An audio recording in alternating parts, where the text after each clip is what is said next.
Olá, meu nome é Alisson, eu sou estudante do curso de Teologia pela Unicesumar e hoje nós vamos falar de um aspecto muito relevante na construção da sociedade na qual nós a conhecemos hoje. E se fala muito em outros aspectos, que construíram a sociedade como nós a conhecemos. Se fala muito sobre economia, sobre política, sobre cultura. E esquecemos muitas das vezes que, dentre desses aspectos que construíram a nossa sociedade, está o fato religioso, um aspecto, um pilar importante na construção social. E é sobre esse tema que nós vamos falar hoje. E dentro do aspecto religioso, ou dentro do fenômeno religioso, nós vamos destacar hoje dois conceitos muito importantes. O primeiro é o conceito funcionalista, o conceito funcionalista da religião na sociedade. Ou seja, como a religião interage com a sociedade, como a religião impacta na funcionalidade da sociedade. E o outro aspecto também muito importante, muito relevante, é a questão fenomenológica da religião. Ou seja, como que esse fator fenômeno se dá na religião, tanto individual quanto coletivamente. E para que nós possamos entender ou compreender melhor esse aspecto religioso na sociedade, nós precisamos observar que o termo religião, E um fator muito importante dentro do fenômeno religioso ou do conceito religioso é que no final do século XV e início do século XVI, os humanistas, a sociedade, quando ela falava em religião, quando faziam seus estudos sobre religião, automaticamente as pessoas se remetiam ao cristianismo, à Igreja Católica Apostólica Romana. Não tinham uma visão ampla da diversidade religiosa. Tinham como religião a Igreja Católica e o cristianismo.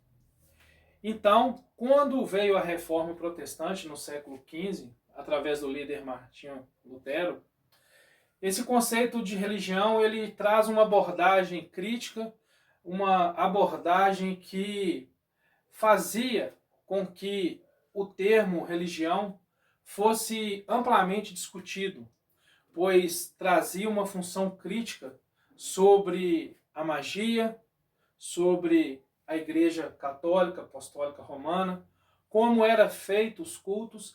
Então, tem esse início de divergência entre a religiosidade, que era vista na época apenas com foco no cristianismo. Então, com a Reforma Protestante, esse conceito ele começa a ser mais genérico. As pessoas começam a observar a religião em sua diversidade. E foi na época do Iluminismo, na era do Iluminismo, que esse conceito religioso ele começa a ser amplamente pesquisado. A diversidade religiosa ela começa a ser observada pelos estudiosos. Então, o Iluminismo ele trouxe essa contribuição para esse fator investigativo sobre a religião. Então, no final do século XV e início do século XVI, a abordagem religiosa ela estava sempre voltada para o cristianismo. As pessoas elas tinham como referência religiosa apenas o cristianismo. Então, com a Reforma Protestante, essa discussão ela tem uma amplitude no conceito de que religião não era só apenas o cristianismo, que existia uma diversidade religiosa e que essa diversidade era um produto de pesquisa muito importante para que nós pudéssemos compreender melhor como foi construída e como ainda continua em processo de construção a sociedade dentro do pilar, dentro do fator religioso. Então, durante a era do Iluminismo, como nós já abordamos aqui, esse conceito de religião ele passa a ser visto de forma genérica, de forma generalizada, ou seja, as outras religiões também tinham as suas importâncias e eram também motivos e alvos de pesquisas para que todos pudessem compreender melhor o fator religioso dentro da sociedade. Então, em 1870, Frederick Max Miller ele sugere uma disciplina onde se dá o nome de ciência da religião. Então nasce aqui o fator investigativo, o fator de pesquisa sobre religião. E alguns autores, alguns cientistas, pesquisadores, contribuíram para que esse fator investigativo sobre a religião se desenvolvesse de forma sistêmica, metódica, onde vários elementos foram observados para que pudéssemos conhecer esse fator que ajudou na construção da sociedade como nós a vemos hoje. E um desses autores, que nós vamos falar agora, ele foca a sua pesquisa, ele foca a sua investigação no fator funcionalista da religião na sociedade, ou seja, como que a religião contribui na funcionalidade das sociedades. E ele começa então a produzir uma teoria que ela tinha como alvo de pesquisa os povos primitivos. E este autor é Émile Durkheim, um francês fundador da escola sociológica francesa. E ele defende a teoria do totemismo, né? O totemismo nós já até vimos em filmes e desenhos, são aqueles postes, né, onde eram esculpidas ali figuras de animais, carrancas. Então os povos primitivos eles tinham dentro do fator religioso na sociedade o totem como o ser divino, como a expressão religiosa do contexto daquela sociedade primitiva.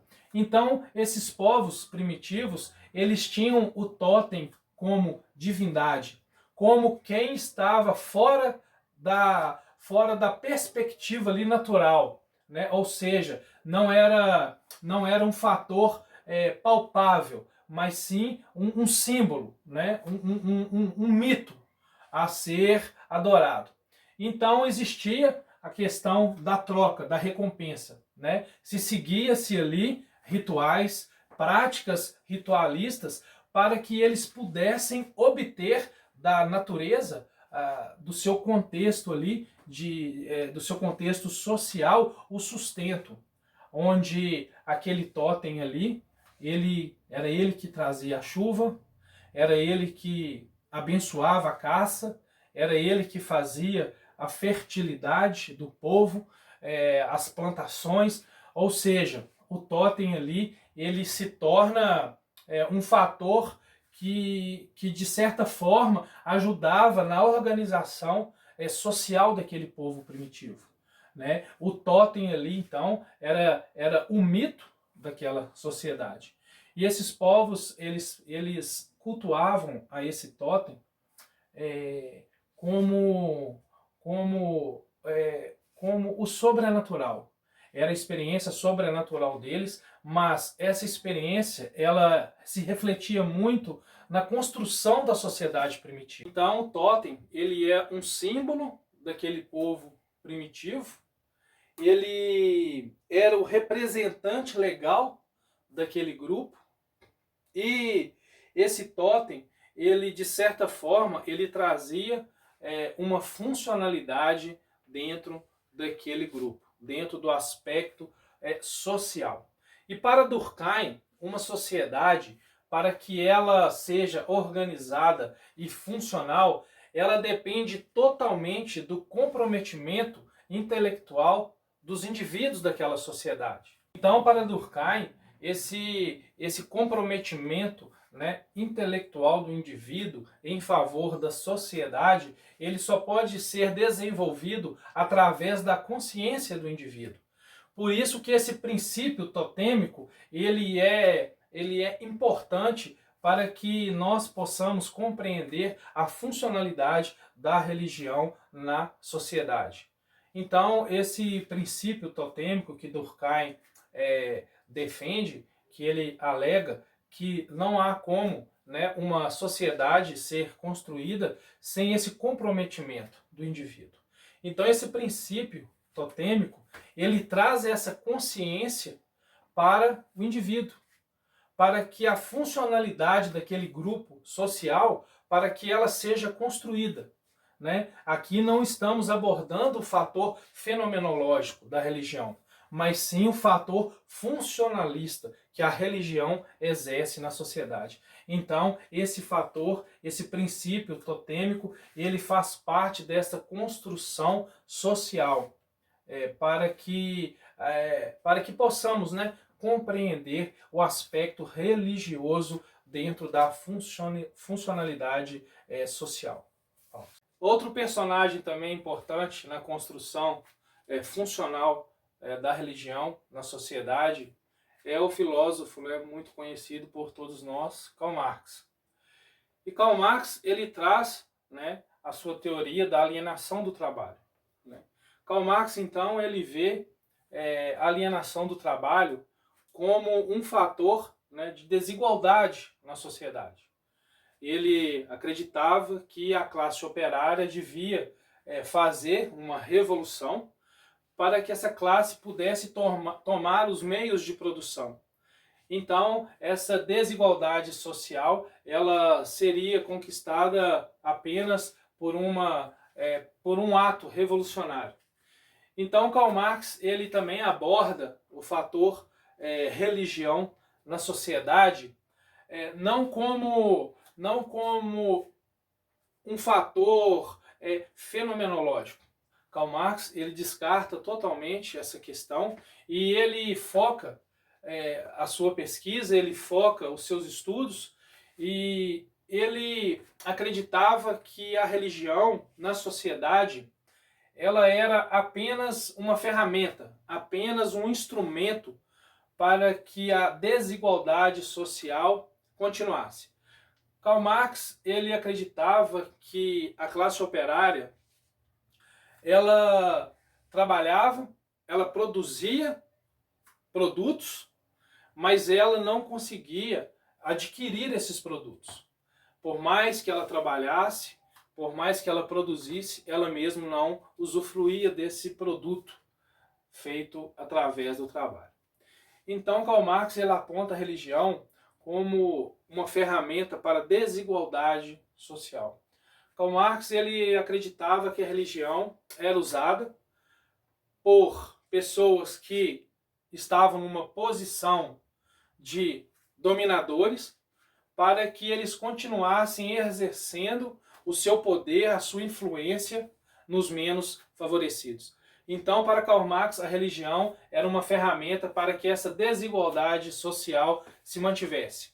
E Karl Marx, ele até disse uma frase muito conhecida. Ele fala que a religião é o ópio do povo.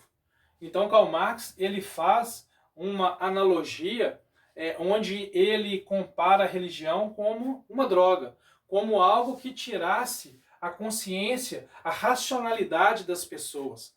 Mas a função da religião é para que as pessoas ficassem dependentes dela, para que as pessoas continuassem sendo manipuladas e enganadas pelos seus dominadores. Então, Karl Marx ele achava que a religião ela tinha esse aspecto funcional na sociedade. Que aspecto era esse? Era o aspecto da desigualdade. Era o aspecto que era um aspecto que ele abordava de forma com que as pessoas pudessem compreender essa desigualdade existente, até nos dias de hoje. E Karl Marx ele é muito usado e muito citado em nosso tempo, porque muitos veem a religião de forma equivocada.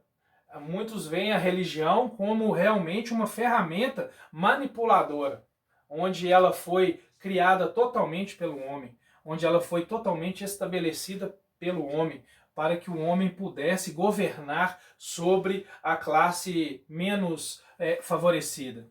Então, para Karl Marx, a religião ela deveria ser investigada apenas pelo seu fator funcionalista na religião, descartando qualquer ação fenomenológica, descartando qualquer ação do sobrenatural. Então, ele tinha o foco na instrumentalidade da religião na sociedade.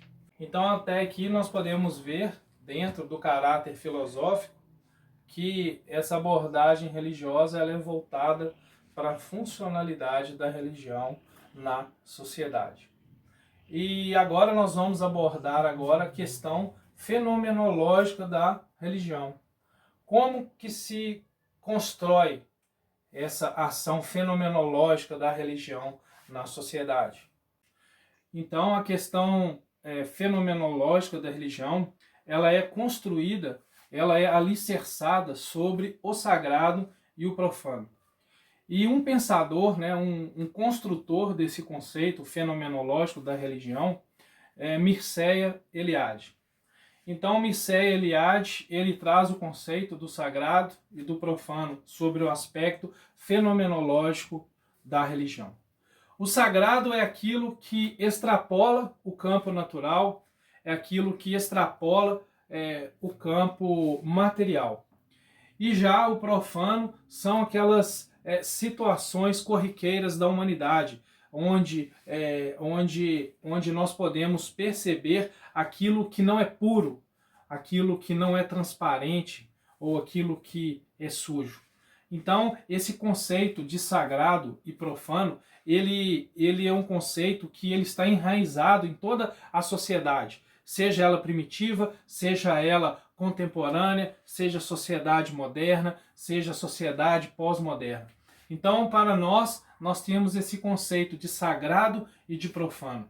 Aquilo que nos leva a ter uma conduta onde podemos perceber que há o fator fenomenológico da religião no indivíduo. Porque são atitudes contrárias ao que é natural. São atitudes contrárias àquilo que já é estabelecido humanamente falando. Então, Mircea Eliade, quando ele traz esse conceito do sagrado e do profano, era até mesmo uma forma de contrapor, né, toda a fundamentação funcionalista da religião pelos autores que nós citamos até aqui. Então, ele vem apresentar um outro aspecto religioso, que é o aspecto fenomenológico, com base no sagrado e no profano. Então, Mircea Eliade, ele traz esse conceito de sagrado justamente para que as pesquisas sobre o fator religioso não ficasse apenas no campo funcionalista, que ela não fosse avaliada apenas por ciências como a história, a antropologia, ou a filosofia, ou a psicanálise, mas o fator religioso, a sua ação fenomenológica na sociedade, era algo que torna a característica religiosa única, né? Então, o fator religioso, ele é um aspecto único na sociedade. E por esse aspecto único na sociedade, ele deveria ser investigado, ele deveria ser pesquisado de forma muito mais ampla do que apenas pelas ciências sociais, por exemplo. Então, Mircea Eliade, ele apresenta o fator fenomenológico da religião. E como que esse fator fenomenológico, como que ele conduz a sociedade, como tem conduzido a sociedade até em nossos dias. Então, o fator fenomenológico, ele é também muito importante na área da pesquisa sobre a religião. Do aspecto sagrado, por exemplo, o indivíduo ele tem uma conduta, ele tem uma forma de agir, uma forma de pensar, ele racionaliza as situações vividas, as suas experiências de forma sobrenatural também. Por isso que o fator fenomenológico, ele também é uma engrenagem no fator científico da religião. Então, Mircea Eliade, ele não desconsidera a questão funcionalista, ele não desconsidera os avanços, né, na área da pesquisa religiosa pela funcionalidade dela. Mas ele defende ele defende a inclusão também da fenomenologia dentro do aspecto religioso, ou seja, elas têm que caminhar juntas para que possamos ter uma compreensão melhor do aspecto religioso. Então hoje nós conversamos aqui um pouco sobre a questão funcionalista e a questão fenomenológica da religião na sociedade. Eu agradeço e encerro por aqui.